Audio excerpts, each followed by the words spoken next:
Pernah tidak kamu berkaca di pagi hari, lalu merasa wajah kok terlihat lelah atau turun padahal sudah tidur cukup? Atau mungkin kamu merasa garis senyum makin dalam dan pipi mulai kehilangan volumenya. Lalu berpikiran, apa saya sudah harus filler atau tanam benang ya sekarang? Hati-hati, banyak orang di usia 30-an terjebak dalam rasa tidak percaya diri yang impulsif. Mereka melakukan face contouring secara berlebihan karena tren atau terinfluence, tanpa sadar bahwa struktur anatomi di wajah usia 3 bulan itu sedang dalam fase transisi yang krusial.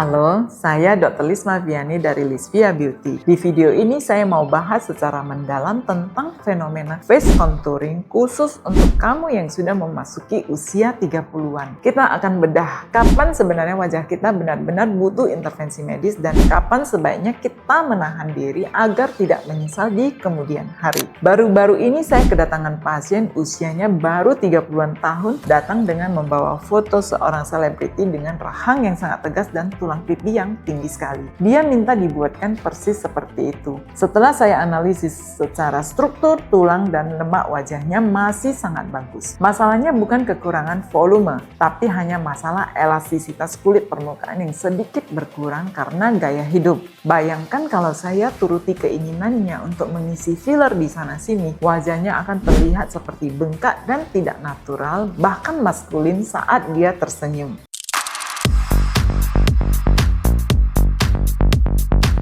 Kenapa usia 30-an itu unik? Secara biomedis di usia ini produksi kolagen kita mulai menurun secara signifikan dan fat pads atau bantalan lemak di wajah mulai mengalami pergeseran. Masalahnya banyak yang mengira solusinya selalu dengan menambah volume atau filler. Padahal jika kita terus-terusan menambah volume pada wajah yang jaringan penyangganya mulai melemah, beban di wajah justru akan semakin berat. Inilah yang menyebabkan wajah terlihat puffy atau malah mempercepat kekenduran di masa depan. Melakukan kontur tanpa perhitungan yang matang hanya akan merusak proporsi wajah asli kalian.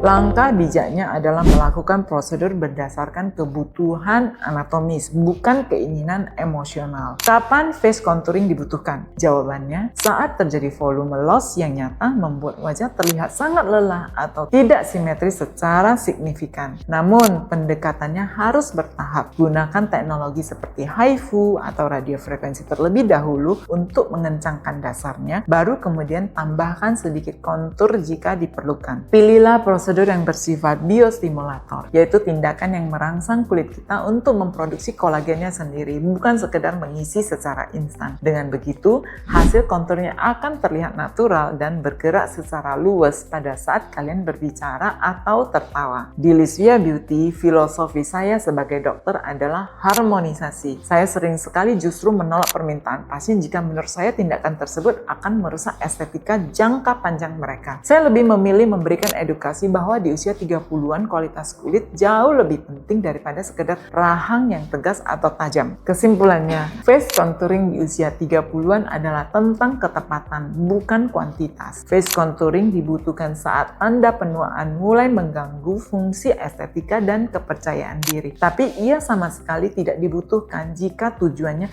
hanya untuk mengikuti tren wajah yang seragam di media sosial. Nah, sekarang giliran kamu nih, coba berkaca sebentar. Bagian mana dari wajah kamu yang paling ingin kamu pertahankan keasliannya sampai usia 40 nanti? Tulis di kolom komentar, saya akan coba balas satu persatu.